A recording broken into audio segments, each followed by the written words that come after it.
Hi, I'm Katie, and I want to share with you some little tips and tricks on the chaturanga dandasana transition from plank pose. I have a lot of students who, over time, get some shoulder pain, discomfort issues from this transition and not doing it in the most functional way.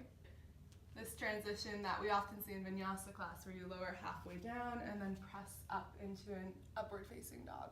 So that's what I'm talking about if you're not quite sure.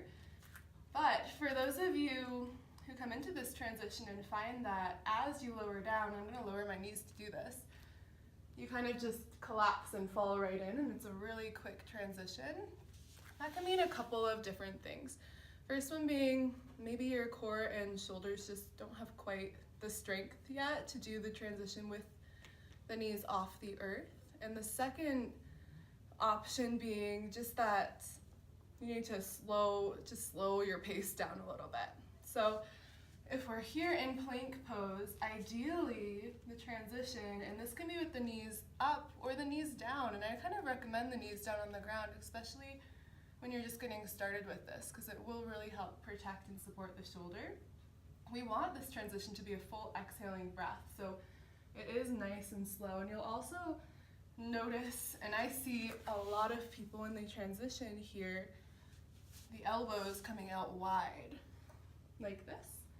But really we want the elbows to face directly back, directly straight behind us.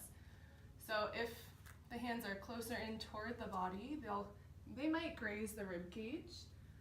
But even with a wider hand stance, we still want the elbows pointing directly back. So those are a couple tips here as you come into chaturanga. One, lowering the knees down, especially if you're finding like you just fall right down into it. It's really going to help your shoulders over the long term. Two, slow it down, hug the elbows in, and don't lower past this 90-degree angle. We don't lower down all the way to the earth. We want to be right up perpendicular with the floor. So thanks for watching. Hope to see you in at the studio soon.